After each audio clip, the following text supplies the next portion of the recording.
Thank you so much for inviting me. This is really exciting. I was actually really wanting to teach a free potty course for everybody at this time because it's a really special time to special time to be able to um, spend that one-on-one time with our kiddos. Oftentimes people don't start potty learning because they think, I don't really have enough time, I can't concentrate on it, we're not home enough. And now a lot of us are home and spending a lot of extra time with our kiddos. And although it's also great to work on potty with your care providers, your preschool, your daycare, etc., it's also very nice for our kids to just have so much one-on-one time with us, or one-on-two, or one-on-three, or whatever. So I also wanted to just let my admins know that I cannot see any questions in the question section. I have it open, but they're not showing up for me. So you might want to help me with that later.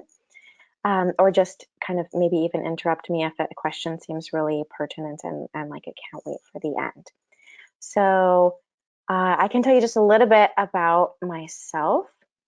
My name is Moorea Malatt. I'm from SavvyParentingSupport.com, and I have been teaching potty learning as a course for about 9 years now. I've been working with kids. I just redid the math on all of my bios, and it's about 25 years now because I started working with kids basically when I was a kid, and I'm almost 40. So it's been a long time of teaching potty for me, probably since the very beginning of working with kids. I've been working with potty, and I've seen all different ways that families have approached it. I've seen every challenge there possibly could be.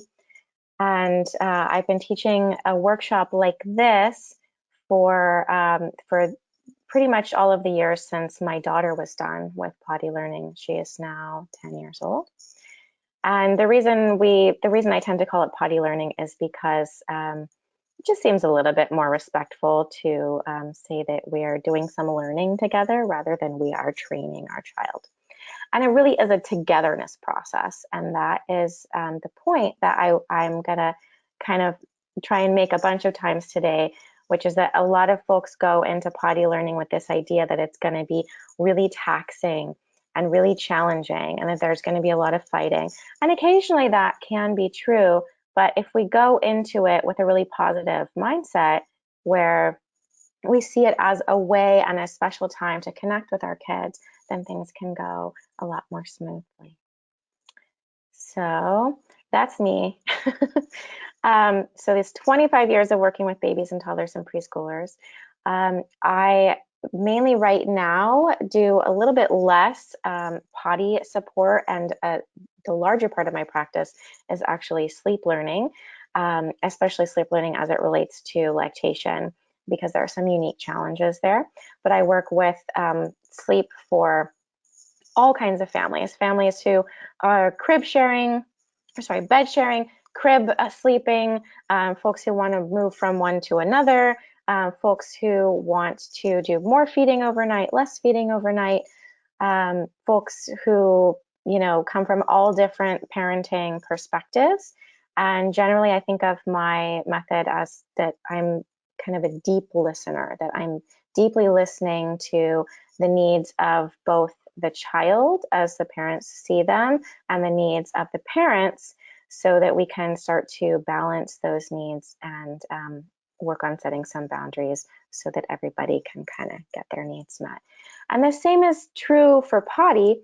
There are needs that children have around potty, and there are needs that adults may have around their children's potty learning. So we'll talk about some of that.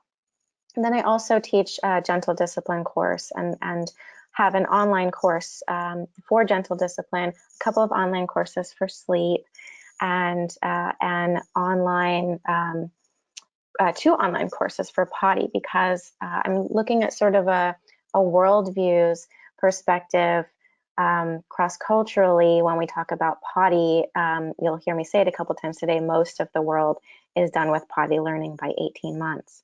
And so it's really new and very Western to say that potty should start at about 2 years. But so I teach one course that's potty learning starting as early as 10 months or whenever a child can like crawl to a potty.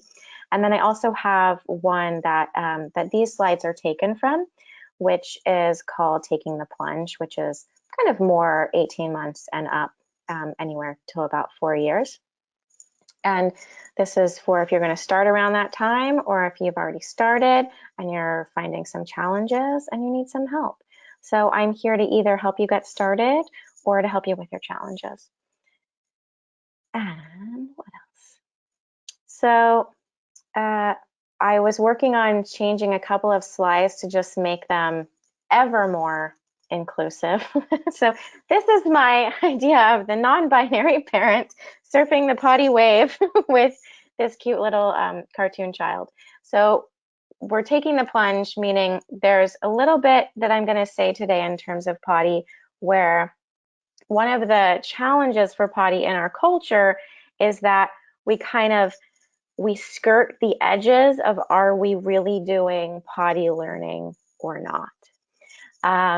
And so we go back and forth, in and out of diapers, in and out of pull-ups. This is really, really common, especially in the United States, for parents to start to feel unsure if they're doing the right thing and how they're doing it. And if the child has a difficult day, maybe we go back to diapers. And so one of the things that I'm going to try and reiterate today is that potty learning, if we don't kind of just take the plunge into it, at some point becomes really long and drawn out. And when it becomes really long and drawn out, it can become really frustrating, which means that we can't really parent as gently as we want to. And so sometimes just kind of taking the plunge in a really prepared, clear, consistent way can be much more gentle for our kiddos. I hope that makes sense. So for toilet learning, why do we do it? We want to try and get onto the toilet and out of diapers because excrement is a hazard for our skin. There can be bacterial infections, viruses, yeast infections, which is the most common diaper rash, fungal infections, all kinds of other rashes. Urine really is kind of chapping to the skin when it's left on there for a long time. And certainly we don't want to leave poop on our skin for very long.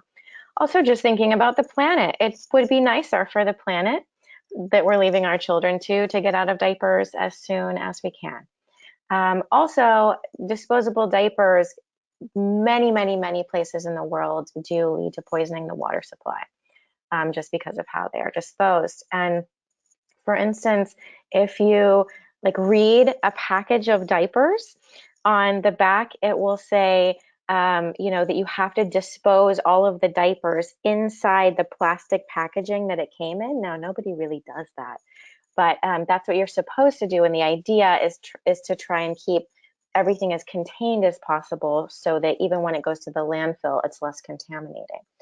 And the World Health Organization, wherever it is in major operation, especially in southern countries, really discourages diaper use and encourages earlier toileting use for all kinds of reasons of health and ecological protection. And so when we're looking at this kind of cross-cultural perspective, where we know that most of the world is done with potty learning by 18 months, and that's kind of hasn't really been our perspective here, we kind of circle around to the fact that there for many years has been this idea that children need to show readiness, and that can look like all different things to different people, and that might be around 2 or 2.5. But my perspective, having seen how this works in a bunch of parts of the world, and having seen the challenges that this readiness method of potty learning has created for our kiddos, I've just seen so many challenges that it really has made me come up with this perspective where the parent needs to be the one who's ready, because ultimately children really look to us and are wanting to learn from us, and generally by the time they're 18 months or older really want to become like us and do things like us and we model things, and then they learn it from there. So as long as we can really commit to spending the time and the connection, then our children will be ready, if that makes sense. So for instance, the idea of to know whether your child is ready for potty or not is it's really different depending on where you look around the internet. But if you do a Google search, you are going to come up with something that, whether it says pull-ups on it or doesn't say pull-ups on it, it's probably sponsored by pull-ups, which is going to try and teach you that readiness is much, much later. And that's so that pull-ups can make a lot of money. And that has been going on for many years, ever since the advent of pull-ups. If you hear scratching and scritching in the background, that's my kid doing her moving around on the couch while she does her learning.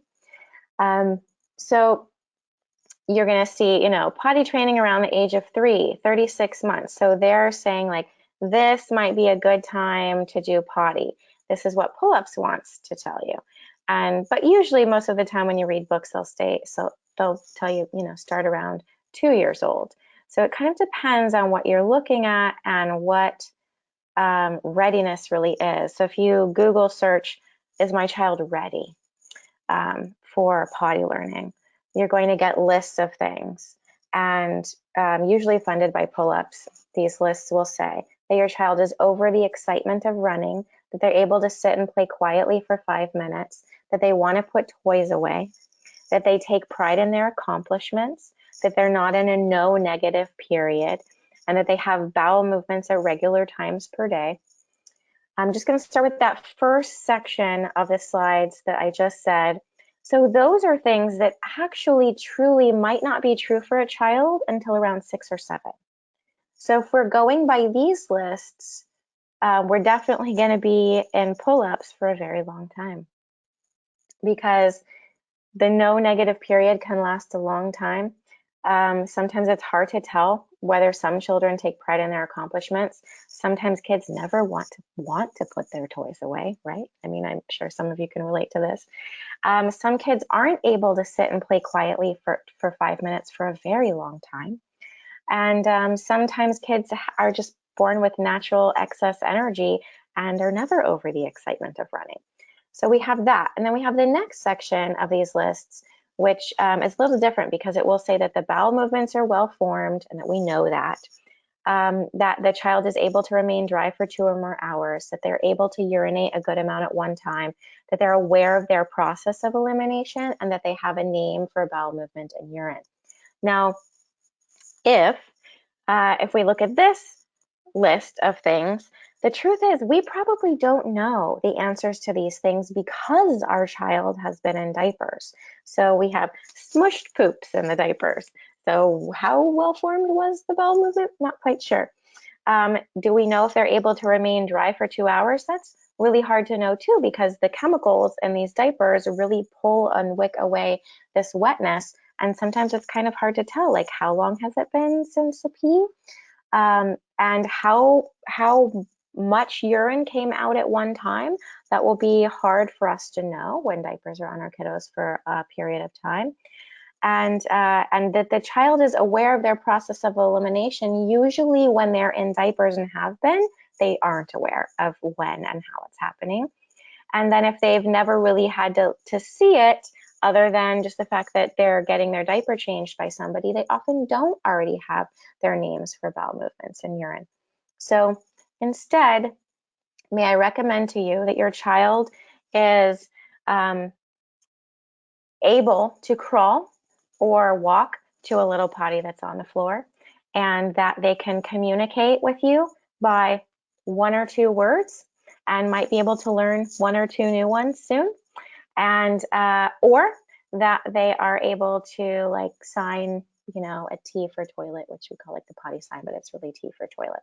So that's basically, in my opinion, what's needed, is that your child might be able to communicate with you or communicate with you soon about potty, that they can move themselves to a potty, and that, or will soon be able to move themselves to a potty, because you could just take them in the beginning if we know that they're working on being ambulatory, and that you are ready as a parent and ready to spend some time working on this.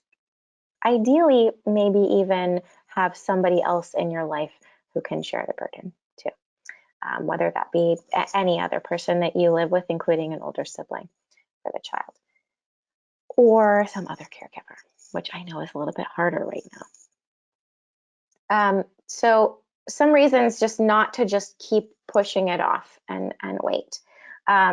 When we look at the idea that with the readiness method that your child will kind of train themselves is the idea, and that they will want to do it.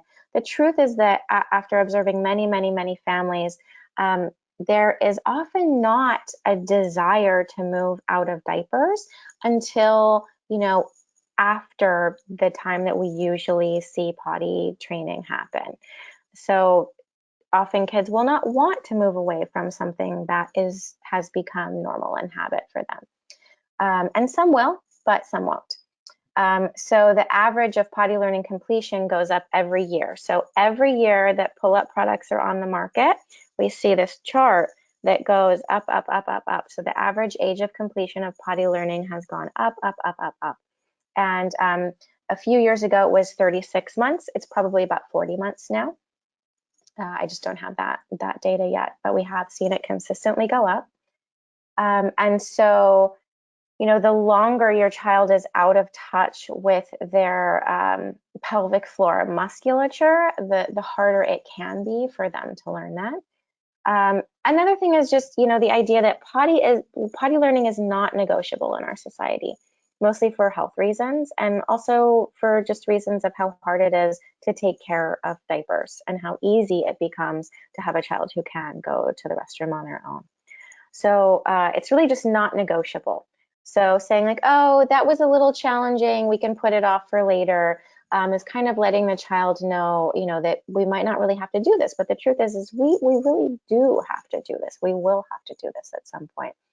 And that toileting doesn't have to be seen as something scary or something really hard to do. It's just related. It's just part of the basics of nutrition and hydration and cleaning ourselves, right? So we're not really going to be able to give this choice to our child, the option of not learning potty. So I think the quicker we can just decide it's time to learn it and let's do this, it can go really quickly. And it's not like the building of other skills. For instance, it's not like the kind of learning that we do when we think about the cognitive learning of the ABCs and reading and writing. It's not kind of cumulative like that. It actually is a set of skills that we will talk about that gets learned and then has been learned and now becomes completely innate. And just the way that you probably experience your own toileting situation is that you barely even have to think about it. A little bit of history I'm going to go over as quickly as I possibly can, only because I'm a nerd and and I find all this stuff really fascinating. There's a little bit, and maybe you do too. In 1932, the government of the US recommended finishing potty training by 8 months. And a lot of that had to do with the fact that we were always in cloth diapers. So some of you do cloth diapers now and know that if you do it all at home, it can be a little bit intensive with the washing. And so parents were, feeling like that was a lot of work and let's be done with that as soon as possible. So they were actually trying to get kids done with diapers right before they would walk. So that by the time they would walk, they'd be able to walk to the toilet on their own. 1957, 92% of children were done with potty learning by 18 months. But then Dr. Spock was talking to Freud. And with Freud, as you know, there's a lot of ideas about how our tushies and our defecation might somehow, for young children, all topics having to do with that might psychologically damage them or sexually damage them. So there was all kinds of theories, and Spock was talking to Freud and then decided that we should wait for potty and created this readiness theory. And then in 1961, Pampers are invented, and Brazelton was talking to Spock, and Brazelton was recruited by Pampers to basically hawk the Pampers, and worked with them for a really long time. Brazelton changed from 14 months as a late time to start, which was his theory at the time, to readiness. 1985, the absorbing gel in the diapers was created, which meant that you could leave a diaper on for much longer. It also meant that there was an increase in diaper rashes, just because parents got kind of used to leaving diapers on for a long period of time because it was so moisture wicking. And it meant that also if you were buying disposable diapers, which were very expensive at the time, so most people were often, still using cloth diapers, it meant that it would be cheaper for you because you would have to use less diapers. Then 1989, pull-ups are introduced and everything changes. And then in 1999, size 6 diapers were invented, and Brazelton is paid to be in the commercials to sell these along with the readiness method, meaning this is when we started seeing the age of potty learning going up to about 4, because you could stay in diapers for a very long time, making lots and lots of money for Pampers. So in 2002, over 2 years of age was the average to begin toilet learning. And then in 2008, bedwetting, which used to be considered kind of pathological, like let's fix this, what happened here, was now suddenly deemed very normal until 6 years, whereas it hadn't been seen that way. We'll talk a little bit about bedwetting. For certain genetic histories, that still can be true, that bedwetting will happen till about 6 years, but for most folks it won't be. And then in 2008, 40% are done by 36 months. And so that age just went up and up and up. And then 2011, it was 38 months. And 20% of kids still not done until after 4 years. And the average length of potty completion now being over a year. So in our culture, what has happened now is that it is taking us a very, very long time to complete potty learning. And I think part of that is this idea of readiness method. We go back and forth. Oh, maybe they weren't ready. Maybe they weren't ready. So we do a lot of back and forth. And we doubt ourselves, was my child ready? Am I doing the right thing? And I think most folks don't really go into potty with like a clear potty plan. And when you don't have a clear potty plan, it can really take a long time. There are things that you might have heard of. There was the Asron and Fox method, which was heavily studied in a laboratory method, trying basically just many, many times going to the potty. There were things involved in that method which were not quite gentle, but the method did show that, just going multiple times to the potty and giving lots and lots of opportunities is basically the way to get potty learning done in a fairly quick way. I wouldn't recommend that method just because some of the methods surrounding it were not what I would consider gentle. There are also 3-day boot camps. You can get books on 3-day boot camps. And what I like to say is for an occasional child, that might work, where all you have to do is spend 3 days and then they suddenly know it. But the truth is that is usually just a beginning, and then there's a lot more skills that need to be learned and practiced over time. But of course, you might want to start when you have a lot of time for 3 days to spend with your kids. But don't expect that it's all over in 3 days. There's a 1-day plan, which is Dr. Phil's plan. He's not my favorite person in any way. And this is an example of that. The 1-day plan is, basically just spending a lot of time with your child, and there's rewards involved. Again, you might spend a good, wonderful day together working really hard on potty, but it's going to take a lot longer than that. I actually don't know a single child where it only took 1 day. Yes, they might understand it in a day, but there's a whole lot more practice that needs to happen after that. Then there's the readiness method, which we talked about. I consider my method Potty Savvy an early parent-led plan. It can be early, but really can be whenever you're ready to start. And parent-led plan, meaning not the readiness method, but where we decide this is the time when we're going to do this learning. Eating leads to excreting. This is just a normal part of life. We talked about 80% of the world is done with toilet learning by 18 months. And that this is just a fact of our culture and not an option. So I think of it similar. You know, we've been doing all this washing of our hands right now. There's so much, you know, hand washing happening. And I wrote a blog article recently on, you know, the teaching of washing our hands. And it's one of those things where you just focus on it, you keep doing it, you keep doing it, you keep giving opportunities for it, you keep modeling it, you keep doing it, it's part of hygiene. And then suddenly it becomes ingrained. And the same thing with potty. You know, it's not always easy to get to that place of it becoming ingrained, but it does happen. I'm going to skip some of those studies just because we have limited time. And I will give you an opportunity to get these slides from me at some point. But I just wanted, you know, to say that it's important to know that there are some myths around pottying that we have some studies about.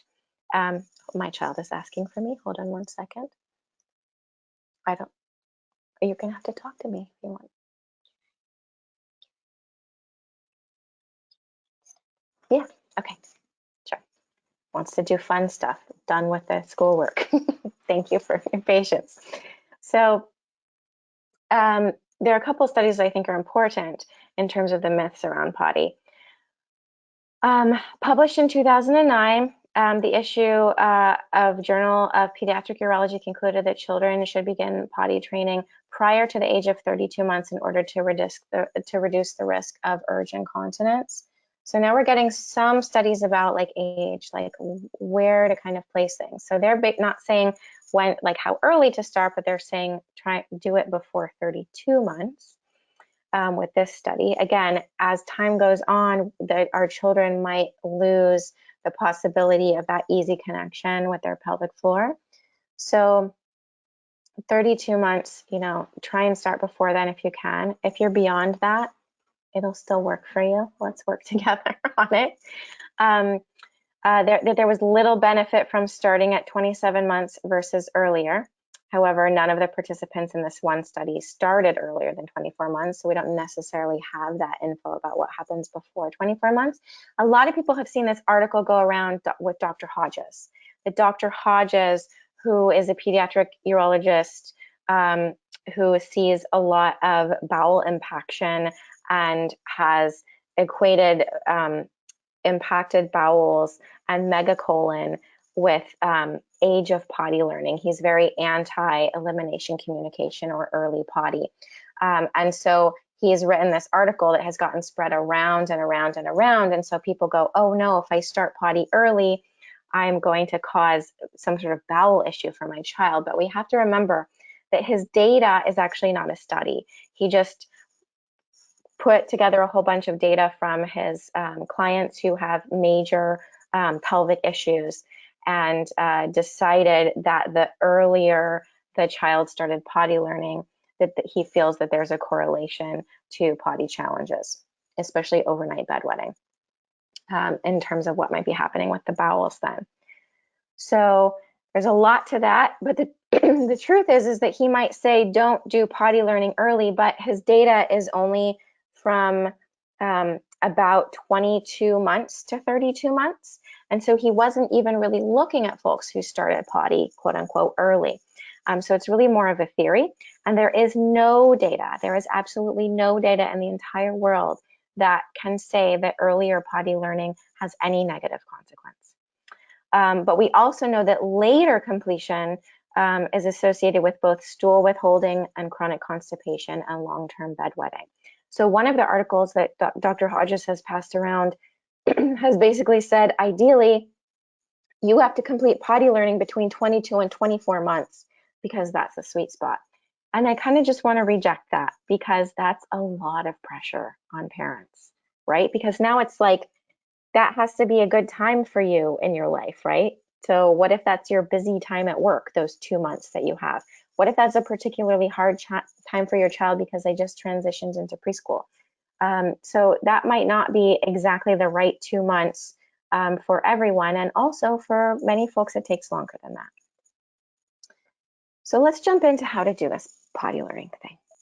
I'm just going to give you all of the tips and tricks that I have that I've seen work over and over again. Choosing a potty chair, and Tristan, if you're hanging out with me, please feel free to send me any questions that feel really important, just since I can't see the questions here. Absolutely. I don't know why I can't see them, but the question okay. Section is open, but there's nothing there. Okay, so for choosing a potty, we want to have a potty that's on the floor. So a potty chair rather than a potty seat, even if your child is 3 years old, even if your child is 3.5 years old.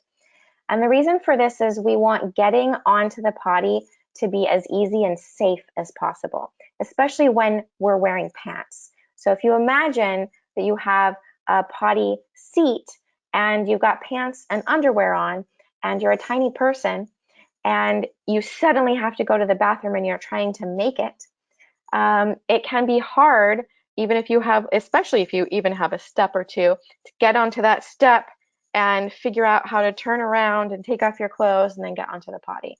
So it really is much better to start with their own potty chair on the floor, unless you have a child who has already started with a potty seat and things have gone okay. In that case, I wouldn't necessarily change it as long as they can get up there easily. But ideally, they're going to be able to climb onto it from either direction. You can kind of like go all around it, come onto it from the back, come onto it from the front, come onto it from the side. Ideally, it's also going to have this rubber gripping on the bottom so that when children turn around and back up against it, it doesn't move away from them. That can actually, I've seen that happen with so many potties, and it can be really, really frustrating to backwards try and chase your potty down the room. So ideally, there's some sort of rubber gripping here. This one is a potty pod.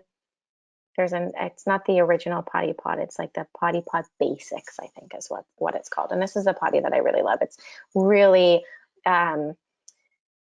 wide, so it gets the thighs really wide, which is great for the ergonomics of emptying.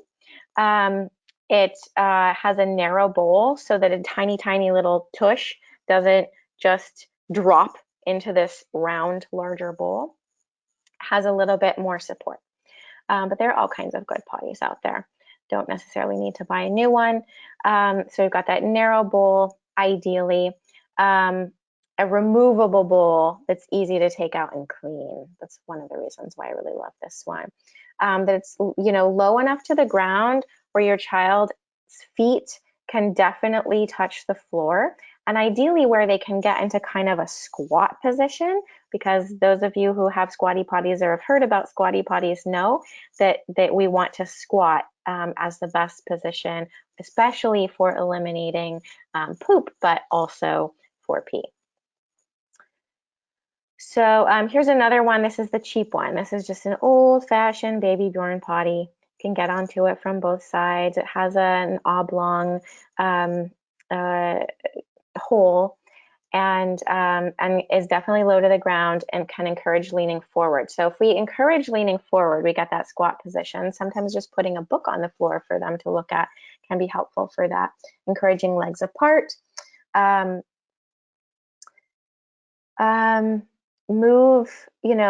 You can move to the seat on the toilet, on the family toilet, when potty learning is completed, right? We want to make sure that things are really good. Your child knows how to get to the bathroom, knows how to do it, knows how to get it done. And once that's true, and then they can show that they can, easily get their pants down or off and up onto the big potty, then they can regularly do that. The other time you might want to start moving to a big potty. So some folks, if your child gets really used to the potty chair on the floor, Another time you might need to move up. As your child gets older, their poops get bigger. And if their poops get really big, like maybe they've just eaten, 24 plums in the last 2 days, then we don't want the poop to touch them while they're sitting there. So, I'm just being super gross. We're talking about potty, like I get to be gross here. But, sometimes the swirl of poop is high. And when that starts happening, that might be a time to move to the big toilet. Also, little animal potties can be fun. If you have a child who, just likes fun things and might appreciate a potty that's a little animal, this is absolutely fine. So splash guard for all bodies. So oftentimes you'll see potties and they have no splash guard. Most do, some have little ones. I like a nice high splash guard in the front. This potty seat here that goes on the toilet has not much of a splash guard. You can see this child's penis right here. Once it starts peeing, it's going to come up and that's going to fly out of the toilet. So ideally, you're going to have a nice high splash guard because even children who have vulvas will sometimes spray all over the place. So for all bodies, we want to try and have a splash guard so that there's just less mess. And this potty is very popular. It comes with a place to put the iPad and the child approaches it from the back, and there's nothing wrong with approaching the toilet from the back, but I really want to recommend not using screen time for potty learning. And there are two reasons for that. The main reason for that is that when you concentrate on potty learning, you spend a lot of time on the potty because we're just waiting for the child to relax into doing it. Now, the reason that people like this potty and that the parent will wind up seeing that when they come to get the child again, there is pee or poo in there, is not because the child knows that they did it.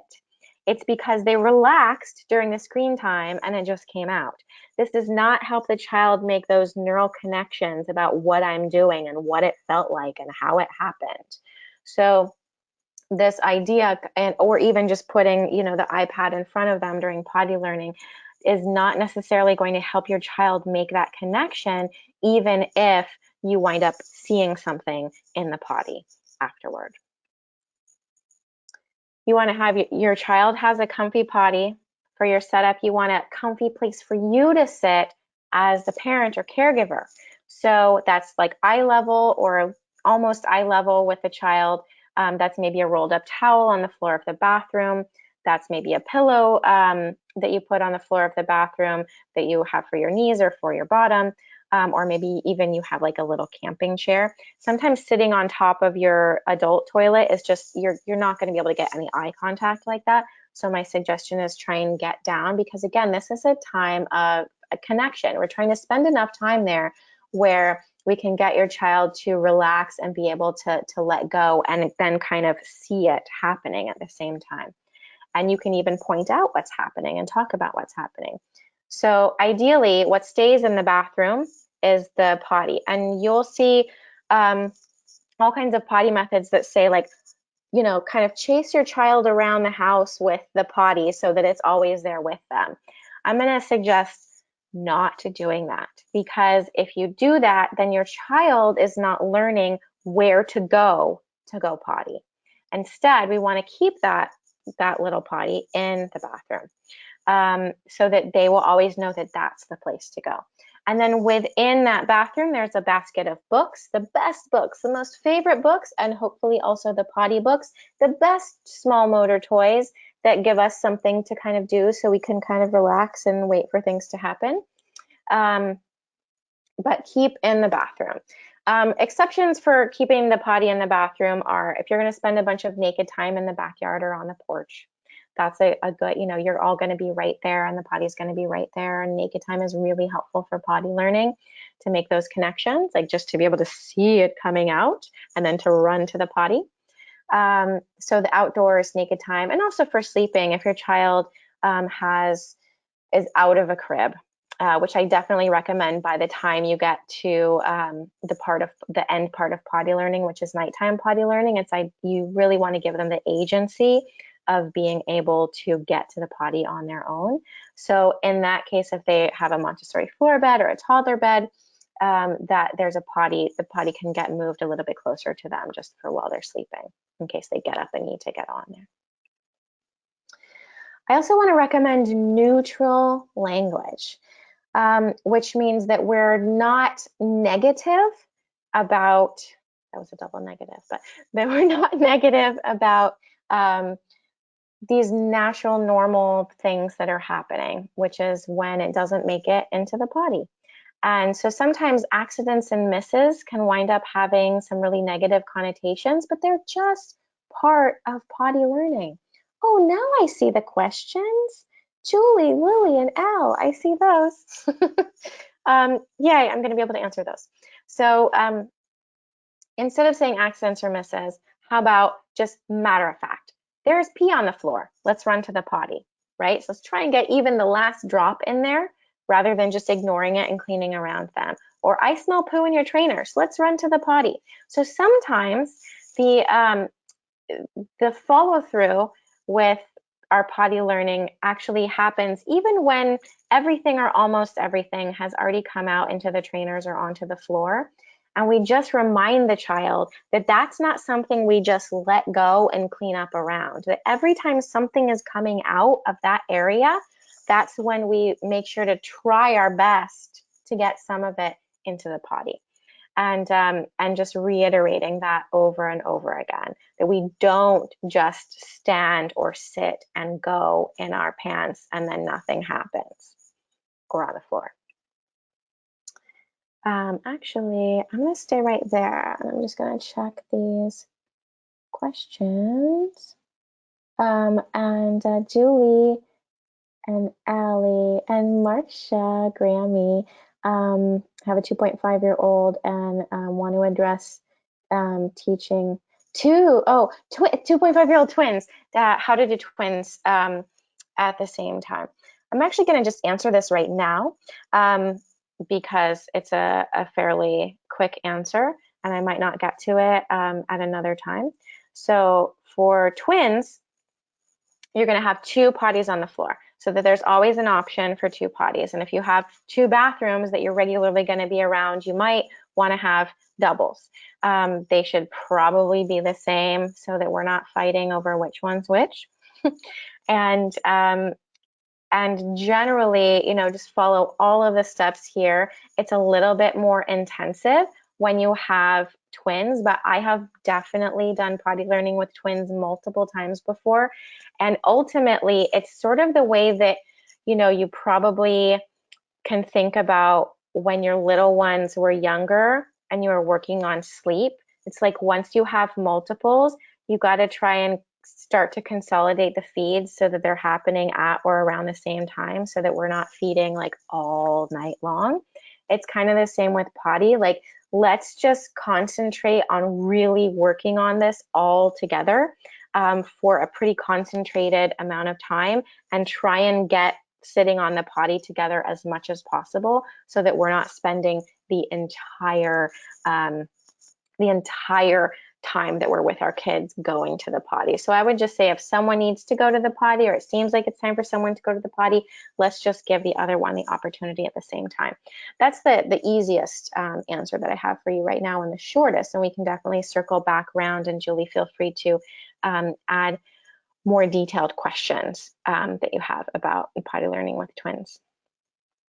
And Lily's question is, what should we include in our potty plan for a girl who will be 3 in August? She's wearing big girl underwear, sometimes going potty by herself, not wanting to go if asked. We're going to talk about that in just a second.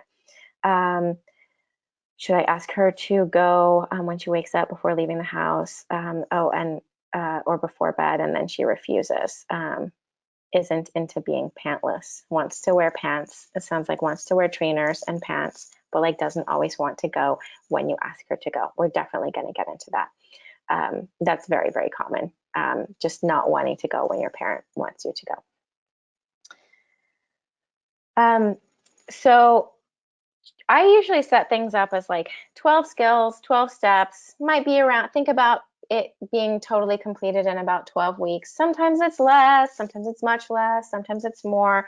But I try and tell people this 12-week thing because I see it as about an average when you have a really clear, consistent plan.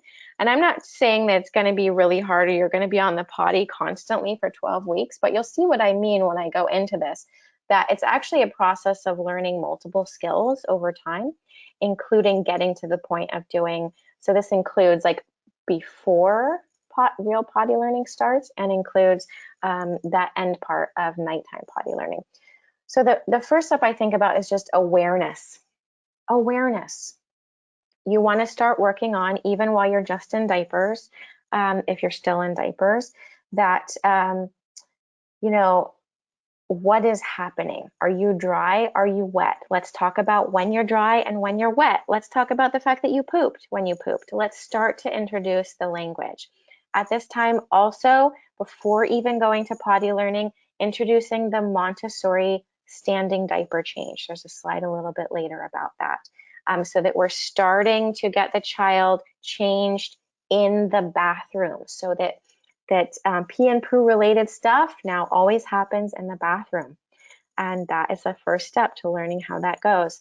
And also starting to get them involved in it. So one of the things that's great about potty learning is that sometimes we have to chase these toddlers and preschoolers to change their diaper. And we don't want to have to chase them and hold them down. We want to do things with consent as much as possible. And we want them to have as much agency as possible. So if we start giving them jobs and letting them be a more active part of the plan, even as you're changing diapers, that is really helpful toward potty learning. So those are the things in the beginning that you can start even before you really start potty learning. Then there's like a period of exploration. If you introduce the potty chair, just, make sure that it's like a calm, neutral environment where we're not trying to get them to do anything right away before they know how to do it, but that they can explore this potty chair on the floor on their own, in their own way. But we do want to practice, if they're working on getting on and off. You can also model with a stuffed animal. There's like a slide in here, I think you already saw, that's like a little sock monkey, just to show what it looks like to sit on there, a stuffed animal or a doll. And practice, practice, practice. Without bottoms is really important. A lot of books will say, oh, it might scare your child if you ask them to be naked sitting on the potty. I don't really know any children at these ages that are scared of being naked, mostly the opposite. So let's be clear and say we don't sit on the potty with our pants on. So we want to have all of our bottoms off and probably also our diapers off whenever we're exploring the potty. So just to be really clear from the beginning. There's modeling involved, showing, narrating what having to go pee and getting to the toilet looks like for us. We have so much modeling to do as parents and as caregivers. So this is what it looks like, or what it might look like. Some folks are more shy than others, even with their kids, but ideally, we're not so shy about this because they're going to learn from us better that way. So I might be in the living room and I might hold near my bladder and I might say, oh, it feels like I have a full bladder and I need to go let it out in my potty or my toilet. And I might say, I gotta run to my toilet. Do you want to run with me? And then I get there and then I sit down and I take a deep breath and I smile and I say, I'm gonna take a deep breath so I can let my pee out. And then as it starts to come out, I can say, I feel it coming out. And I can either be neutral or I can be happy. And then I can say, do you hear my pee-pee coming out? You can even show it coming out if you feel comfortable. That goes a long way toward having things be less mysterious. So, that especially teaching that like deep breath is really, really helpful and just relaxing. So there's a lot of modeling happening. The same with poop. You can do all kinds of narrative around what happens with the poop. Look at my poop face. This is what happens when I'm going poop. So I think that stuff goes a really long way. So if you're not too squeamish, do it. So lots and lots of practice. So most families notice that their child has like kind of usual poop times. Sometimes not, but often you do. And if you know it's time for a poop or their poop hasn't happened in a while, that's the time to practice longer sits on the potty. So however we can get our child sitting there and relaxed with toys. Let's do little hand songs together. Maybe we'll have a basket that has stickers they can put onto paper, some sort of fine motor activity, and singing songs together, reading together, even if it's like 3 books, any way that we can like try and relax there, so that hopefully at some point when we're trying this, something will come out and that we have something to celebrate.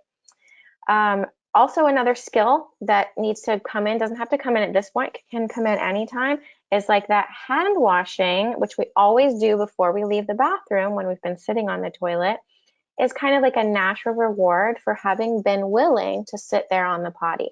So I often will recommend like a fun soap, like a soap that has a little animal wedged into it, or in the 90s, do you remember that confetti soap?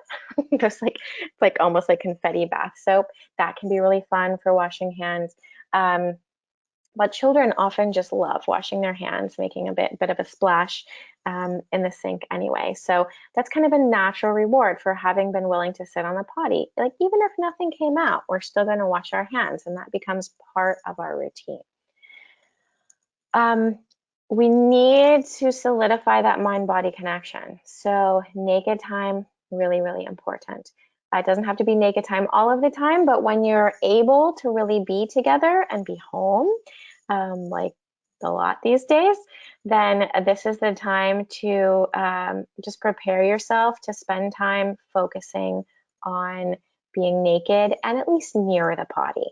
So naked and within the couple of rooms that are nearest to the bathroom.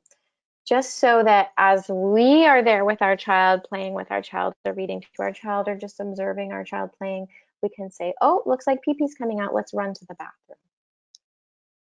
bathroom.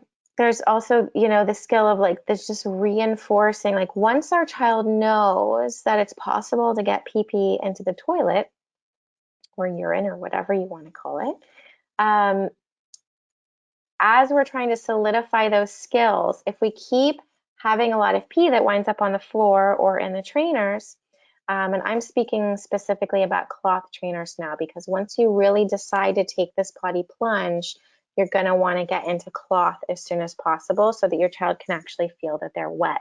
Those diapers and pull-ups are so wicking that it's hard for them to even know that they've gone, and to be uncomfortable enough to feel like, yes, I want to get this off and sit on the potty, or help get myself changed. So in order to solidify these pee skills, we want to do, if a pee hasn't happened, we're going to try about every 20 minutes to 30 minutes during the times that we really have available to do this. Or if a pee has just happened, we can try again, 2 hours after. And there's still going to be times when pee winds up in the floor on the trainers because it needed to happen sooner than 2 hours that time. But definitely trying about every 2 hours since the last pee happened is what I would like to recommend. Some folks, some kids really love to sit on the potty, and so things will go quicker if they just do it more frequently than that during a short period of time, or a little bit every day over many days. Also, there's the skill of teaching wiping, right? So even before they're going to really be able to effectively wipe on their own, just teaching it as a skill is helpful because it comes better over time, especially with pee. Some folks who are teaching and working with penis owners will teach a little dab, and some won't. Some will just be like, shake it off and let's go. So that's kind of up to you.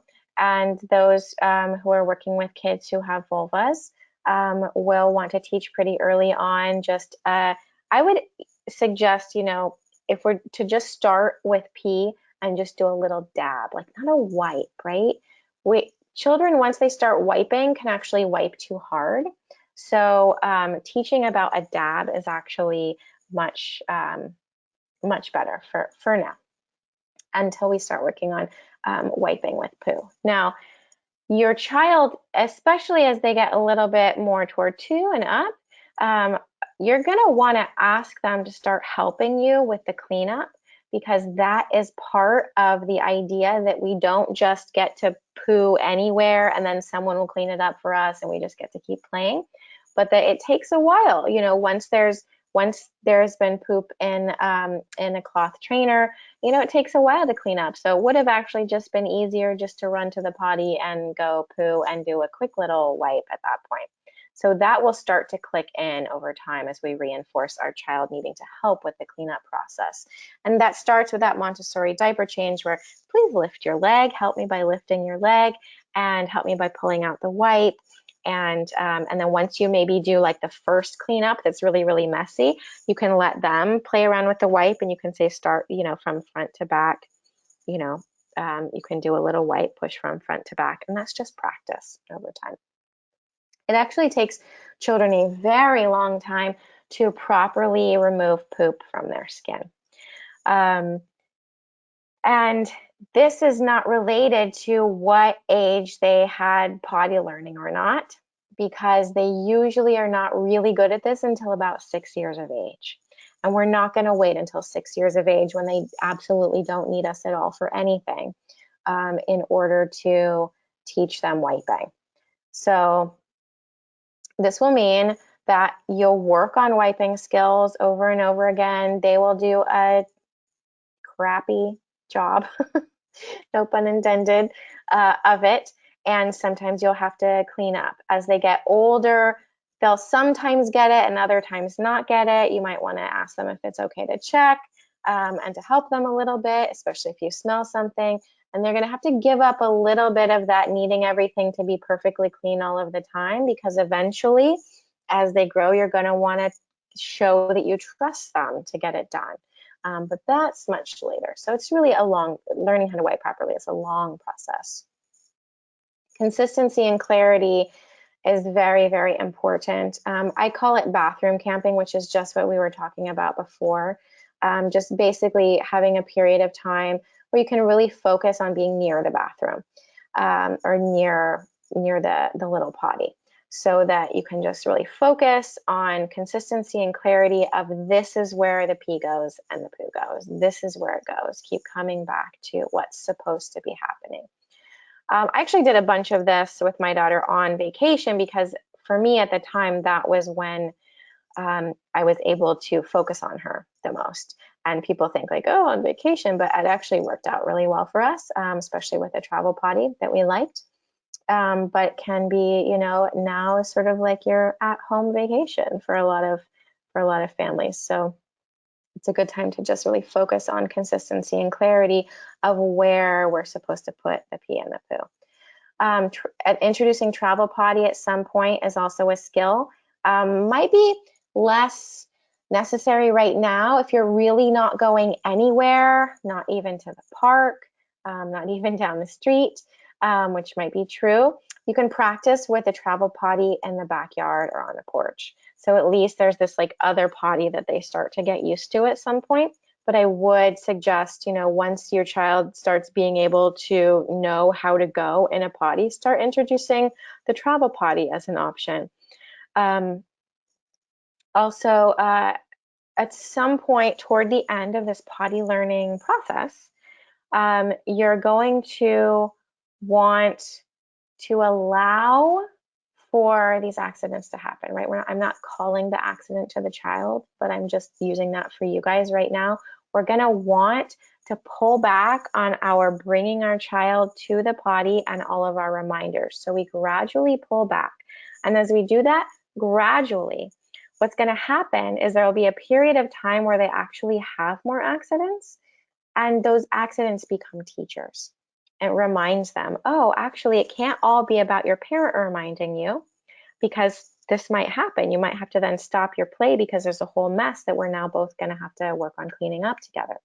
So that will remind the child that they can't just play through those feelings of needing to go. They actually are going to need to take themselves. So you want to pull back and allow at some point those accidents to become teachers, and don't worry, oh no, we're having a regression. That is part of the process. So we also then want to start working on patience, and this is like a little bit harder when we're not getting out of the house, but you can figure out ways to do this just by going outside, going on a walk, etc. Practicing patience is just like saying hold it, like that phrase, hold it. Okay, well, you'll need to hold it. We'll work on getting to a potty, because eventually there are going to be times in our lives where we need to hold it a little bit. So we start it with like holding it, we're talking about just like a few seconds until we get to the potty. Then maybe it becomes they're able to do it for a minute, and then sometimes it's longer. We never want them to hold it for a really long time, because that might cause a UTI, a urinary tract infection. But it is important to just introduce that phrase of hold it, and that phrase can like become kind of Pavlovian over time, where when we say that, the muscles around the bladder are actually able to contract and hold it. So that is an important piece too. And then eventually we have independence, and there's a bunch of skills around independence, and this doesn't all happen at once. It kind of is peppered throughout the potty learning process, but it includes these opposable thumbs. So what this means is that a child who's really young can, depending on the kind of clothes that they're wearing, can have a hard time getting their clothes off in time. And this is why we've kind of, as a culture, moved more toward leggings and sweatpants for tiny people than like so many button-up jeans that were like all the rage in the 80s for us 80s kids. It's kind of like harder to get those off. So wearing something that's easy to get off, and then teaching that instead of trying to pull it with these fingers, are opposable, I say monkey thumbs, or you could say gorilla thumbs or chimp thumbs. Our monkey thumbs are much stronger, and so they're really good for getting into those pants and pulling them down. But I tend to say the phrase push them down, because if you put your fingers in, what you're actually doing is pushing down, and when you pull them up, that's the pulling. So push down with those thumbs and pull up any way they want to pull up. And those are just parts of the independence of getting your pants on and off by yourself, right? Wiping, just continually practicing wiping. Something that sometimes needs to happen, especially for the younger learners, is figuring out how to even turn around and walk 2 steps backward into the potty, so that you can walk backward and pull your pants down, push your pants down, and then sit. Because walking backward is actually a new skill for toddlers. So there's lots of those little independent skills that are peppered along the way, and you can start to teach these at any point.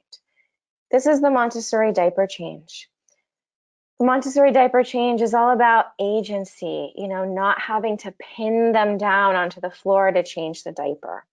And it might seem like it's really hard to change a diaper like this. It's not so hard once you get used to it, especially if you've been used to changing and trying to pin them down.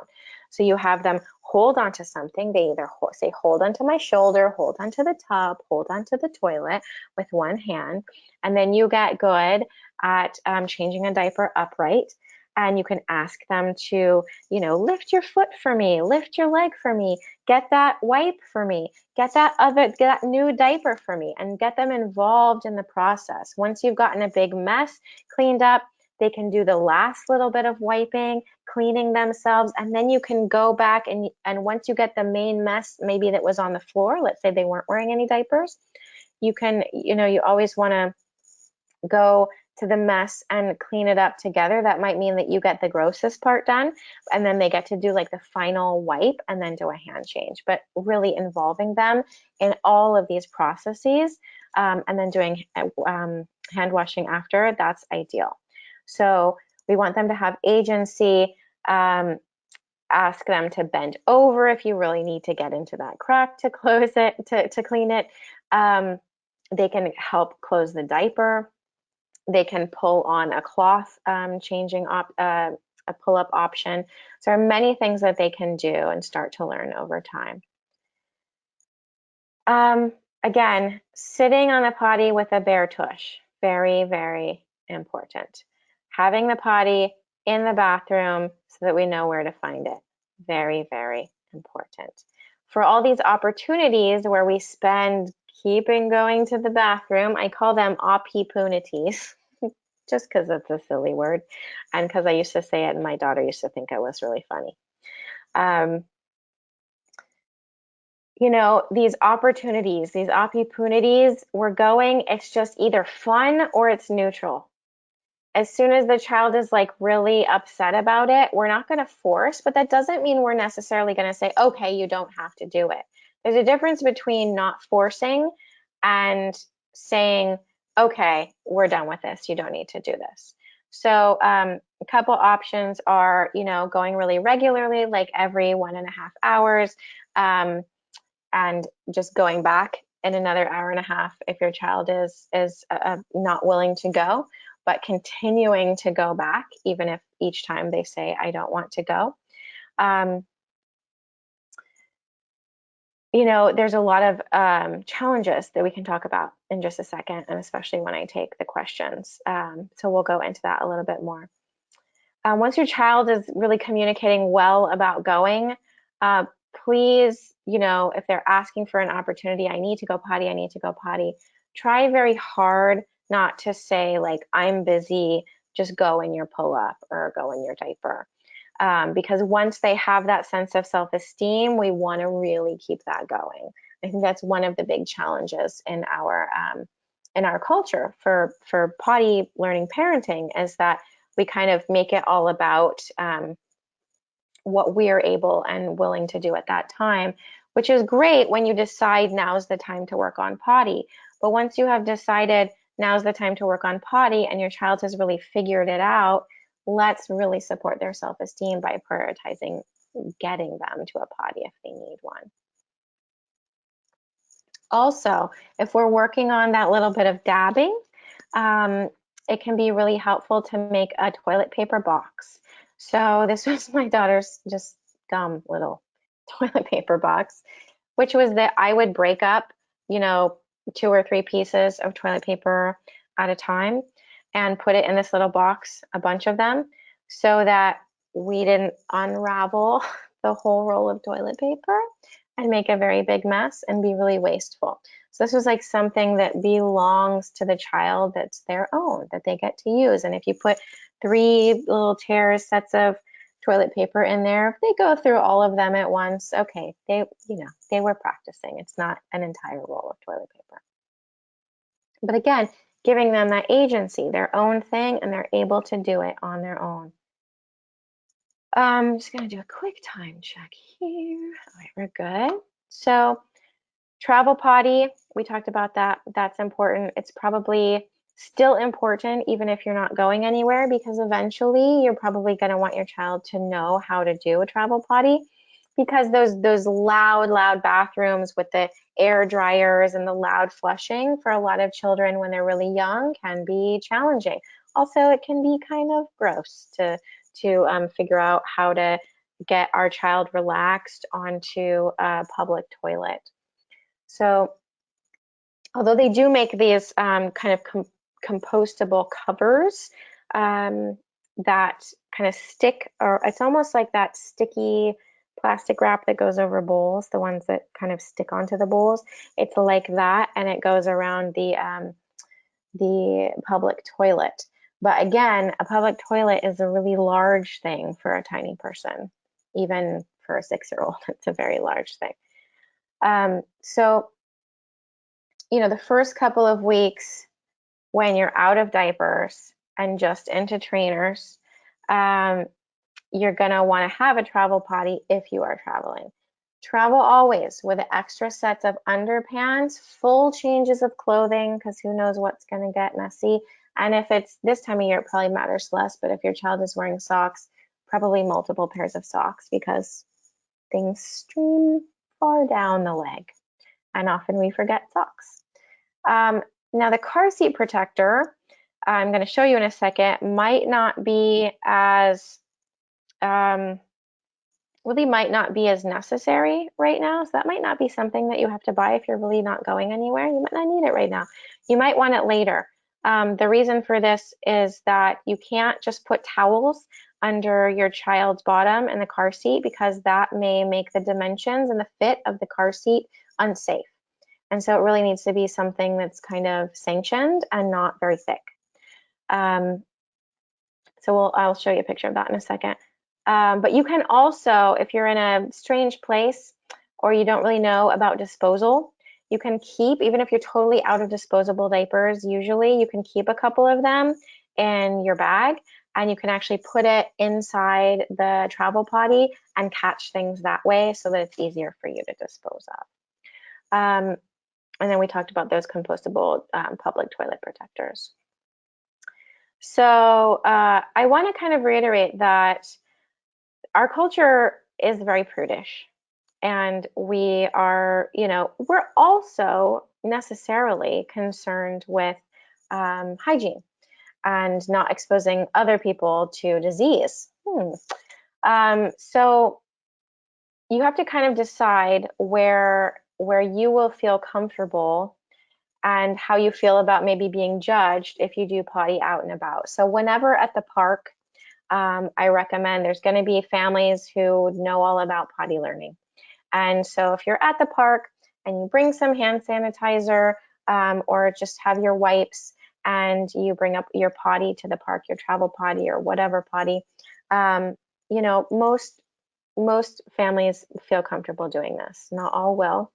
This is one kind of travel potty. This is the Cool Gear one. It's not the best thing in the world. It's kind of bulky, but you carry it like a briefcase. You can put crayons and stickers and books in there. This is the Potty Plus, which has a pretty wide hole. And so I wouldn't recommend this one necessarily for the tinier potty learners. You can put a bag in it, you can put a diaper under it, you can put it right over the grass if there's just pee. I mean, dogs just pee on the grass. You can unfold it and put it on the toilet seat somewhere. This is the one that most people get. This is the car seat protector. It's the Kiddopotamus Piddle Pad. The reason I recommend this is I don't want you putting towels under there. And those of you who have had major spills or accidents in the car know that it is a real pain in the butt to take off the entire car seat pad and constantly be washing it. So this can be really effective. I really like this product. And again, so don't line the seat with plastic or with towels. These are a couple of cloth options that I like. Again, so once we're moving past just the standing diaper change and we want to take the plunge into potty learning, if you haven't already, cloth options that are somewhat absorbent is what you want to go for. So down below here, these Gerber ones, this is like the tried and true, extremely cheap method where you could maybe afford to have a whole bunch of them, or someone else might have some they're no longer using, they can pass off to you. They don't hold a lot of pee, but they do the trick good enough. If you're really worried about your furniture or about leaking, then this is probably not the one for you, but in a way, they clean up really well and it's cheap enough to have a lot of them. This is a company that's like Organic Cotton that makes a similar product. It's a little bit more absorbent than the Gerber, and that's the Green Sprouts. I really love these. If you have lots of money to spend and you want something that's really going to hold pee in, but where your child will feel that they have peed, and we're talking the Blueberry trainers over here, very comfortable, hold a lot of pee. If you're talking about your child who is potty savvy during the day and now you're working on nights, but nights are not quite there yet, and your child doesn't want to wear a diaper overnight. I don't wear diapers anymore. then you kind of want to move to something like a Super Undie brand, which is a pull-up trainer, but which really holds a lot. And for nights and naps, I want to recommend these square washable kind of hospital style bed pads. Rather than having to change an entire set of bedding every time there is a nighttime challenge. So again, you're going to only really start thinking about nights until after daytime learning is going well. So if you have removed all daytime diapers, because daytime is going really well, but we're not there yet for nights, maybe we're not even there yet for naps. For sleep times, you might have removed the diapers, but you might need your child to be in something that's really absorbent overnight so that they're not, maybe they've just started sleeping through the night. You don't want them suddenly waking up again. So my recommendation until they're really ready for this would be that you have, that Super Undies, something, Super Undies makes some overnights ones that are really great. Or you can use a kind of pull-up, just like a disposable pull-up that your child hasn't seen that kind before, and you just call them nighttime underwear. And you only use them for those times. So that's my recommendation. Start thinking about working on nights when naps are dry. So meaning we peed before the nap and we woke up and we were dry. Now we know that your child really can hold their bladder. They can hold a good amount at one time, and they can sleep at least for a couple hours at a time. So once naps are going well that way, then you can start thinking about nights. And then you want to have definitely, your child in a cloth option on a cloth pad like this. And a couple of things to remember when you're working on night times, as I know some of you are. You want to have extra daytime hydration so that you can start to limit fluids 2 hours before bed. That doesn't mean no fluids 2 hours before bed. It just means like, let's have an ounce at a time.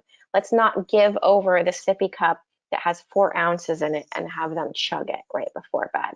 So they might not really need all of that fluid all at once, but it's just kind of there. And instead, let's encourage more fluid intake during the day and a little bit less during those 2 hours before bed. If you're bottle feeding, work at this point on ending that nighttime bottle, or just making it a little bit less and having it happen a little bit sooner in the bedtime routine, so that maybe some of that will be able to come out during a potty time that's right before going to bed. If you are still nursing while you're doing potty learning, and let's say you're bed sharing and nursing all throughout the night, then my suggestion is to just not focus so much on potty learning right now, unless you notice that your child really is able to hold it, or if you're up enough at night where you can put your child on the potty once or twice per night, and then that might work out just fine. So I wouldn't necessarily change night nursing just for the sake of potty learning. And there's usually, as they get older, they're getting a little bit less milk at each nursing. And as they get older, if they're bed sharing with you, oftentimes they're not really nursing so much for calories at night as comfort. So it might be totally possible to do nighttime potty still.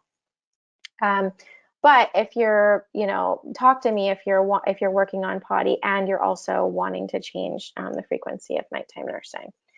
So offering a nighttime like straw sippy cup with just like an ounce or two of water, where your child knows where it is if they wake up in the night, rather than having you have to get up and go get that for them, that's fine. But once that water is gone, it's gone. Sometimes kids, as part of their bedtime routine, will say, I want more water, more milk. And that will definitely mean that we're not setting them up for success for nighttime potty learning. So we want to think hard about that. So again, we already talked a little bit about, it's ideal to do night times once your child is on a Montessori floor mattress, where they can have a potty near the bed just for overnight, where they're not in a crib. So it also could be if they have a toddler bed. And now this is for especially children who own penises. And my recommendation is that even though it's super, super fun to go pee on a tree, I mean, I would do it. It's really fun to think about doing that, and it's really fun for kiddos to do it. But if you haven't quite started potty yet, or you're just at the beginning and you are working with a child who has a penis, my recommendation is to wait on the whole pee standing up thing until we have completed potty learning on the toilet. So meaning tuck in the penis so that you can pee in the toilet sitting down, because oftentimes pee and poo will come together, and one right after the other. And we do need to be sitting to poo. And so it's much more clear and an easier situation to just start with doing everything while sitting down. And then as they're proficient with all of that, it makes more sense because they will start to be older, more in control of things. They're already potty proficient. And then, here and there, if they want to stand up to pee, awesome. If they want to go pee outside on the tree, probably also awesome, depending on how you feel about that. So yeah, my recommendation is just, maybe don't start right away with peeing standing, especially since pee and poo often come together, and aim can be a little bit challenging. Don't know how much you want to clean up. So there's this thing with potty manners, and it's important to really think about, if you're out and about. We're not going to talk about this too much because most of us are not out and about at all, but it will be, this will be a process for everybody. And so eventually we will get out of our homes, and I hope anyway. So we want to think about what do we feel about propriety, and what's proper, what's okay, what are potty manners? Do we only ever want to allow potty to happen for our child in a restroom? And then if you don't have a restroom nearby, are you okay with always having a travel potty in the back of your car? Is it okay just outside of the restroom in a hallway, let's say the hallway of the Walgreens drugstore, if the bathroom is being used and nobody's coming out of there, but you have a travel potty, is it okay to sit just outside and go potty there? So think about, what you feel comfortable doing, and plan your travel potty access according to that. Also, want to point out that in some European countries, the process of learning potty happens very quickly. And some of us might think this is really disgusting, but it's very effective, because what goes in starts to push things out, and that's peristalsis. That's what happens from our stomach all the way through all of our intestines into our rectum and into our bladder, where things start moving once we start chewing and swallowing. So they'll put the child on a potty at the table, like on a chair, rather than using the high chair, because that'll prop them up, and then they eat. And then that allows for the opportunity to see something coming out. So especially if nothing is really working and we aren't having anything come out on the potty, I'm not necessarily saying, do this at the dinner table. But what I am saying is it can be really helpful to give snacks and a sippy cup of water while we're relaxing on the potty. Very, very, very helpful. I've seen it, make that difference for someone who has been unwilling to relax and let things out on the potty. So our potty basket or potty box stays in the bathroom. This makes it so that if they want access to these fun things, they need to be willing to come into the bathroom and sit. So these potty songs only happen, we only do them in the bathroom. The special books only happen in this bathroom when you're willing to sit. And then the basket is up and away when we're not sitting. So the access happens once the child is willing to sit. And we just talked about that one, so I'm going to skip that one. So the main challenges that folks face come from these things. Lack of clarity of expectation, meaning we're not totally sure we're really on this potty journey. We're just kind of testing it out and we're really nervous about it as parents. And then we don't really get clear with our child about what we expect them to do. Are they sometimes supposed to go in their trainers and sometimes supposed to go in the potty? And that leads to potty challenges, having it take a really long time. Just lack of consistency can be really challenging for a child to then understand what we expect them to do. Sometimes there's just lack of communication about what they're supposed to do. So just talk about potty as much as possible. We always think like pep talk, but I always want to suggest prep talk, because we want to prepare the child for this new potty challenge that we're going to tackle together. So whenever we make a change in our approach, or when we're going to start something new or introduce a new skill, we talk about it first. Even if you feel like they don't understand every single one of your words, talk about it first. They really understand your facial expressions, and you can start to give them some of the language that they're going to need for these skills too. Another challenge that comes up is our children just, especially if we start around 2 years, there's less refusal of what your parents want you to do before 2 years, but once we start around 2 years, between 2 and 3 years, there's a lot of wanting agency, and there's a lot of refusal to do the thing you want me to do just because you want me to do it. And that's this process of differentiation. I'm a different person, and I get to do what I want, and I get to, you listen to you, but kind of test you a little bit. What will you do if I say no? So the antidotes to refusal is to just have a potty plan where you're really clear what's supposed to happen at each time. So what are you gonna do if your child says no? Do you sometimes just say, oh, never mind, you don't have to do it, go in your diaper? Or do you always say, yes, we are going into the bathroom. You don't have to sit, you don't have to make a poop there, you don't have to make a pee there, but this is our regular time that we go to the bathroom. So we're going to just hang out here. So having a plan for what to do with refusals so that your child can know exactly what to predict of your behavior. This is the same with everything in terms of gentle discipline and boundary setting, is if you can be really, really consistent with your response, they start to give in and back down on the wanting to challenge what you're doing to see if you will change it. So the more clarity and consistency you can give your child, the less refusals and pushbacks you're going to have. Now, it doesn't happen in one day, but we're talking about learning to predict your response over a period of days and weeks.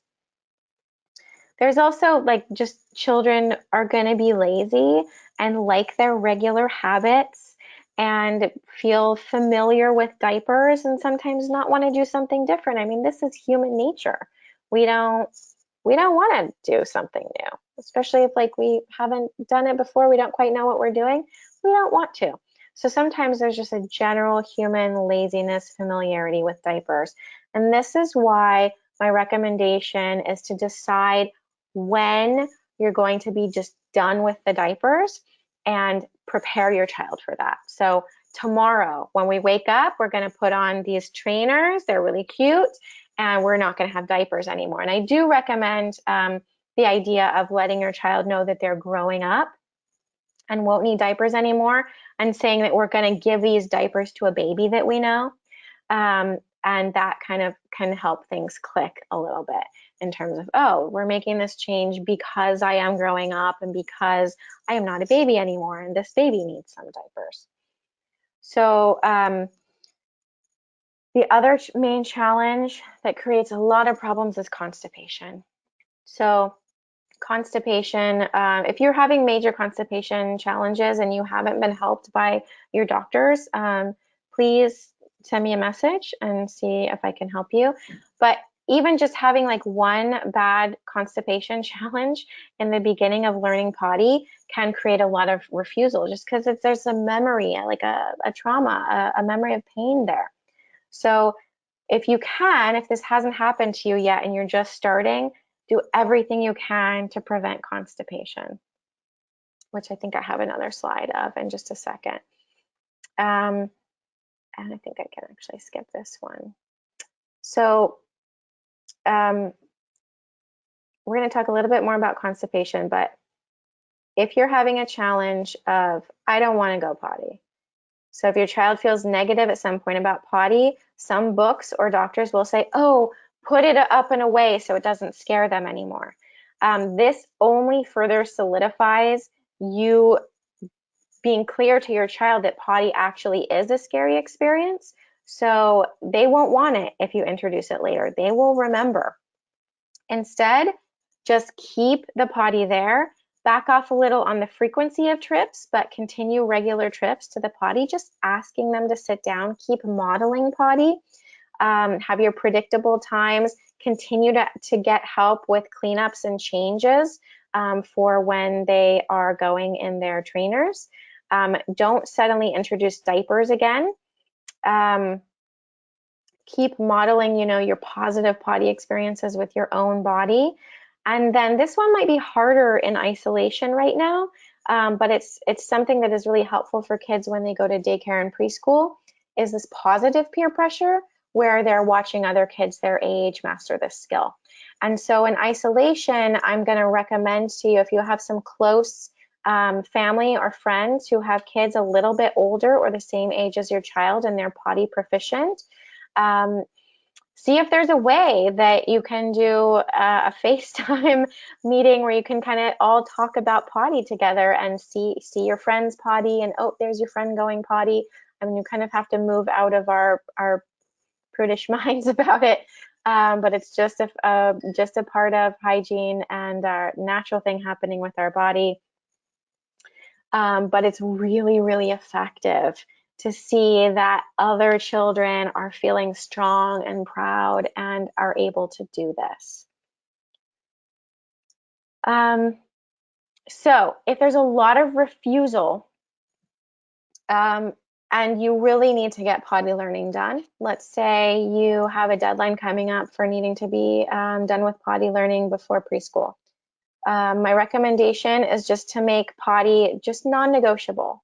Not negative, just non-negotiable. And we don't need to fight, but we can keep a door closed for a period of 10 minutes really regularly through the day. Be in there with them, willing to read with them, willing to sing with them if they want it. Maybe even modeling potty, just sitting there with them. And then you can say, we're going to be in here for 10 minutes and we will go out and play after you sit on the potty. And again, this time can be really helpful to offer a snack. When you sit on the potty, I will give you a snack. When you sit on the potty, we'll give you a sippy cup.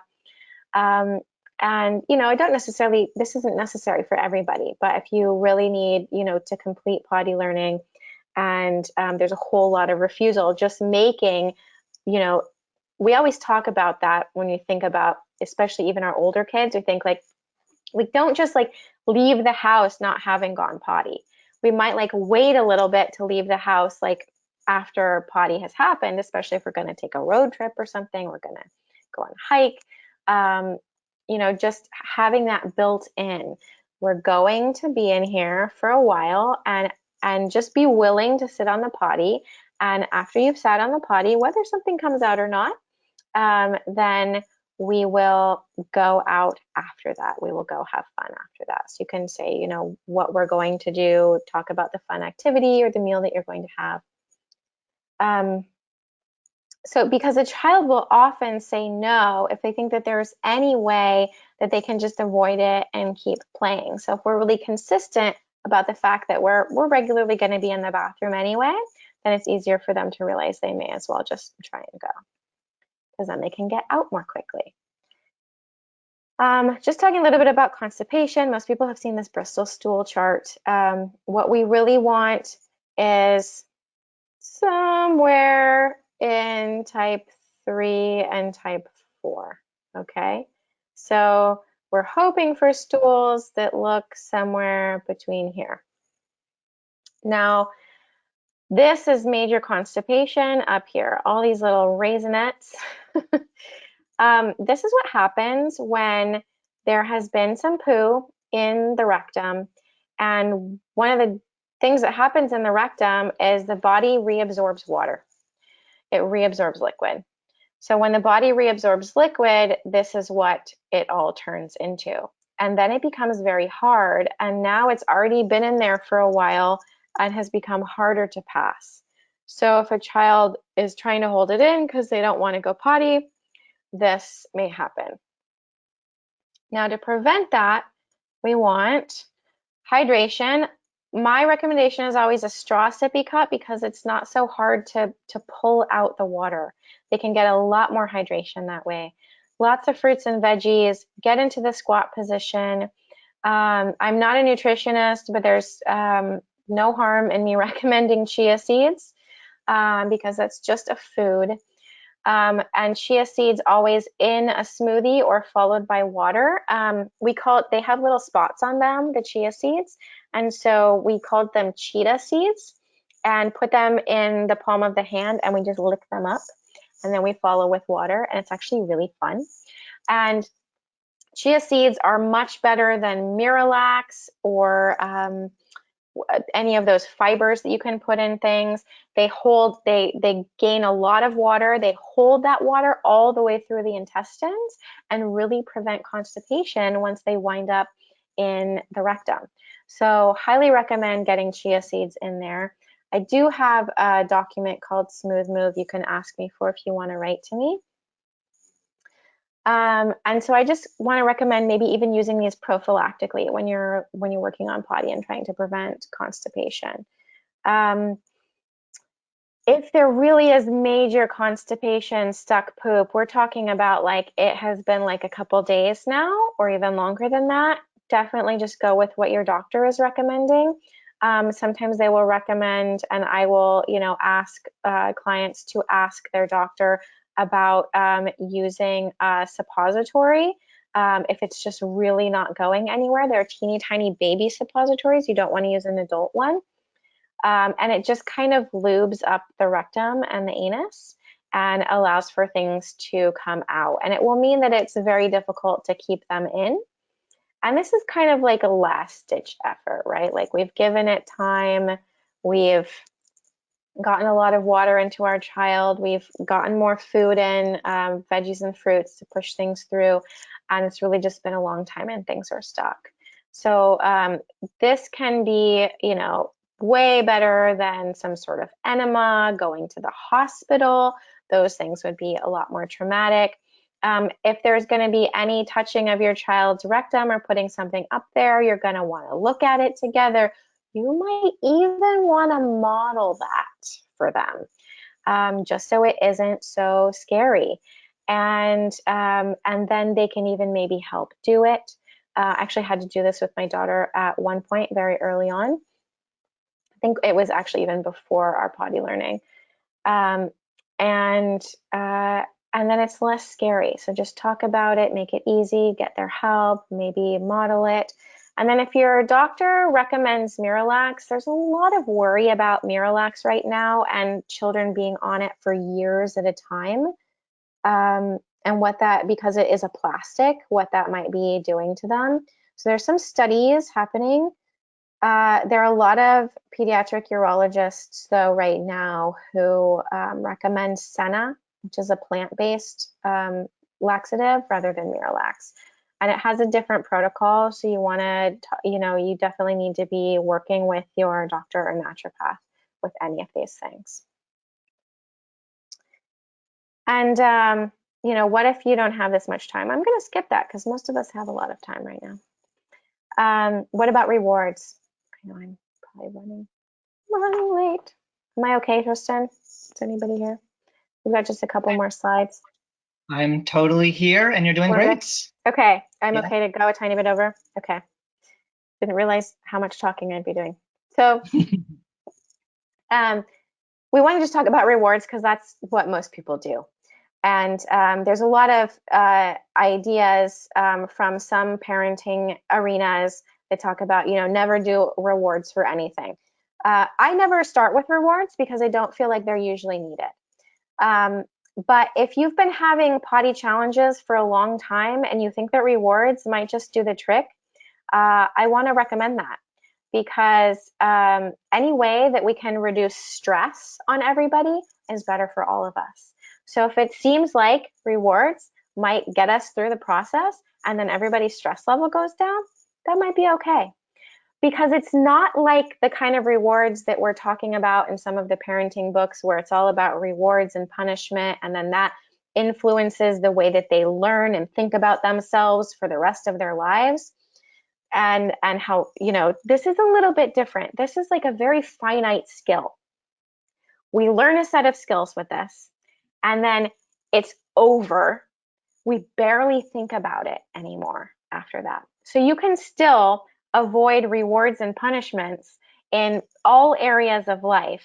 But if you're really struggling with potty, it might be more relaxing and stress free for everyone just to use a really good reward and get it done if that's the only thing that's going to motivate your child who has already had like some stress or some trauma around potty. So that might be you get a sticker book and you put a sticker on a certain chart. I also like to just recommend like not necessarily candy, but just a snack that they like.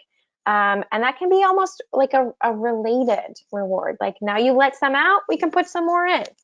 Um, so it doesn't have to be like giving M&Ms every single time.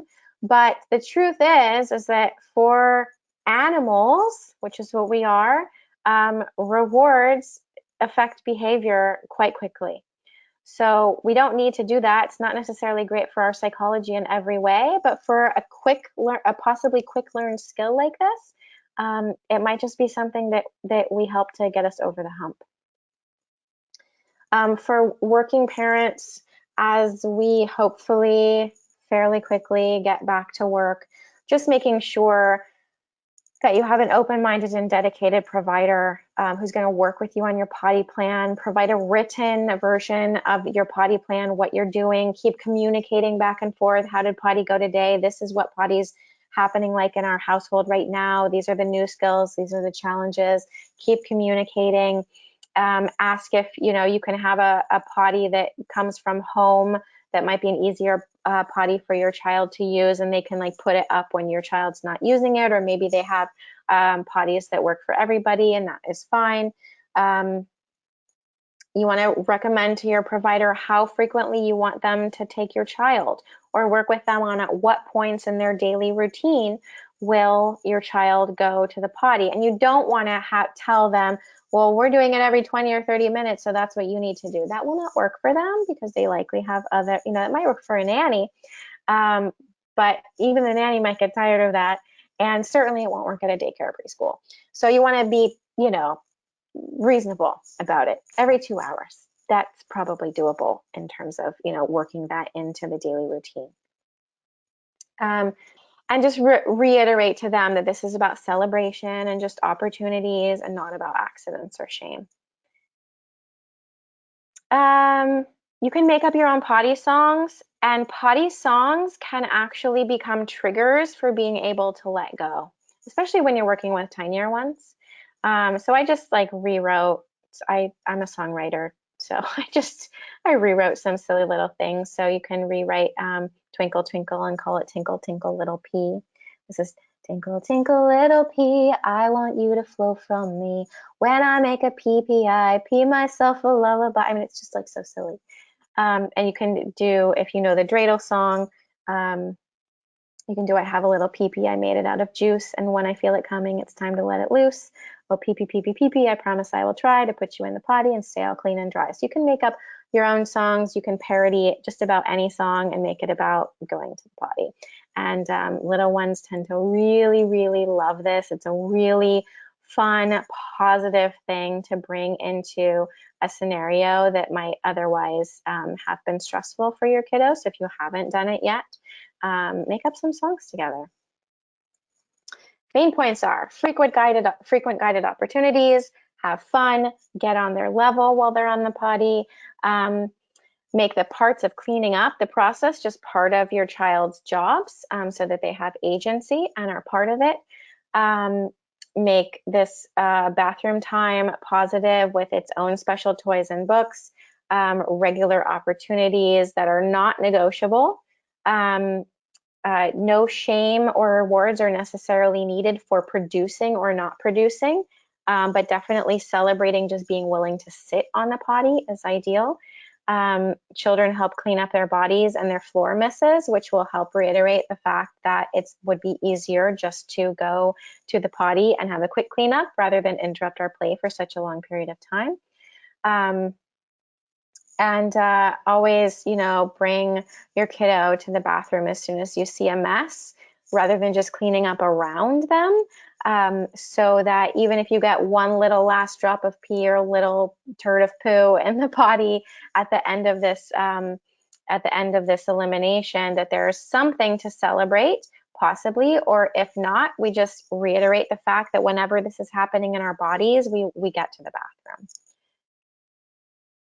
And if you want me, I'm at savvyparentingsupport.com, Moorea at savvyparentingsupport.com. I definitely know that Family Equality is going to send an email to you, and you will get some of this information, so you don't necessarily have to write it down right now. And I just wanted to shout out to my podcast that I have with my wonderful friend Madison Young, who's also another queer parent. It's washyourmouthoutpodcast.com. We talk about potty sometimes. We talk about all kinds of taboo subjects that sort of wash the parent's mouth out. So there's some risque things. There's a lot of queerness. There's a lot of things that we just generally don't talk about in parenting. And so I'd love for you to find our podcast. It's pretty much everywhere that you can find your podcasts, and that's our website. And Tristan, who is with us here today, was on our podcast, and that's actually one of my very favorite episodes, and you might really, really like it. Also find me on IG, on Instagram at Moorea Malatt, and Facebook at Savvy Parenting Support. I'm so glad I could do this for you, and I'm excited to take all of the questions. Hey, Tristan, it might be fun if you read me the questions so that we have a little bit of.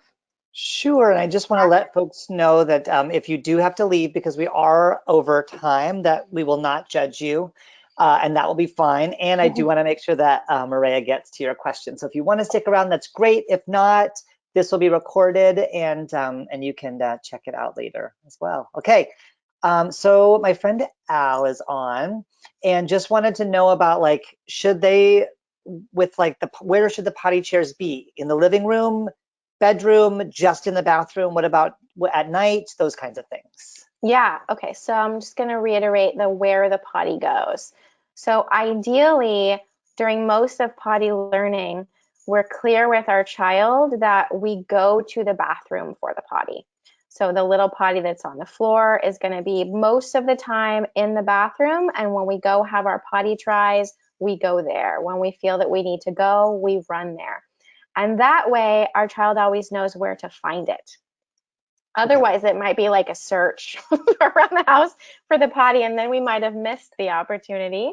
But I also said that if you are working on nighttime potty, that's a time to bring the potty into your child's bedroom where they can get to it easier.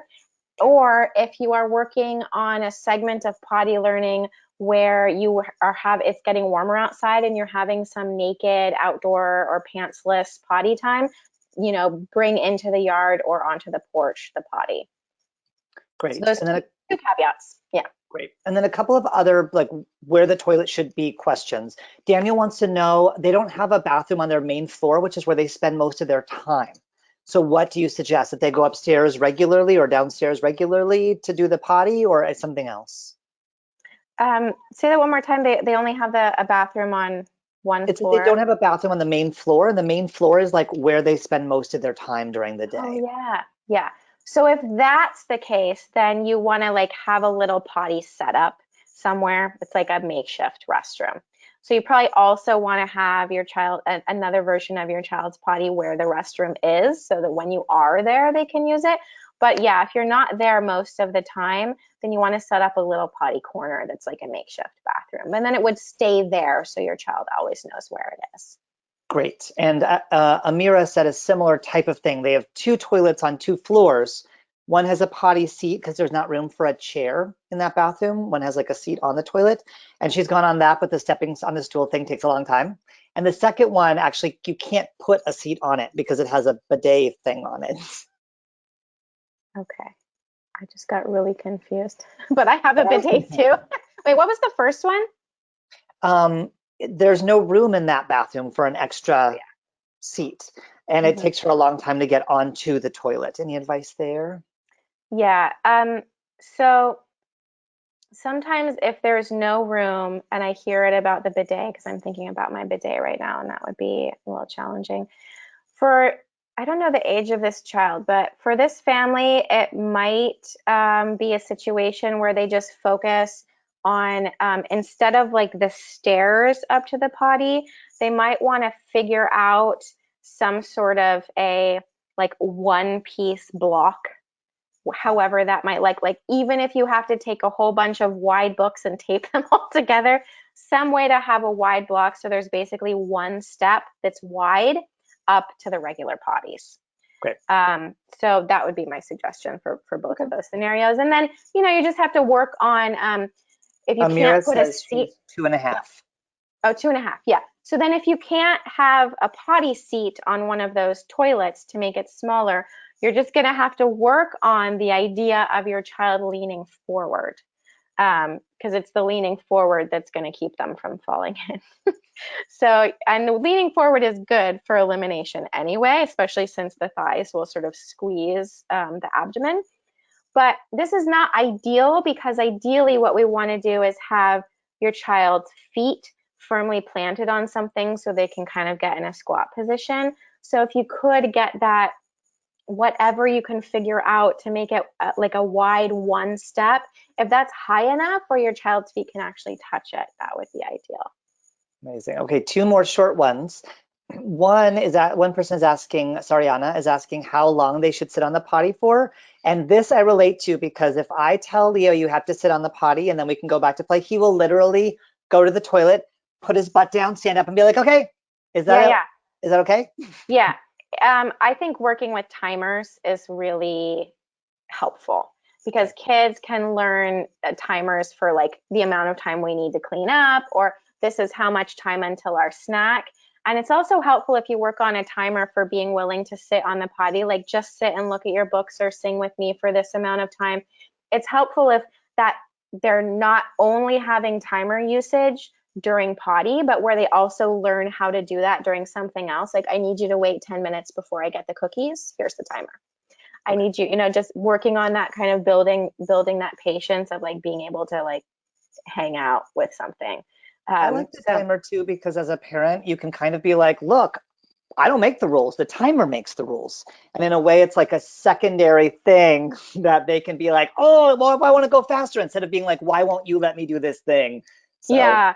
And then it's less that they're like pushing back against you, right? It's right. not that they have to fight you about it.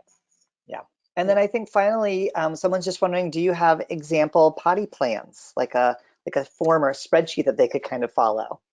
Yes. So when you think back to my slides, there was like a set of building skills. Like these are all the skills that we need to work on.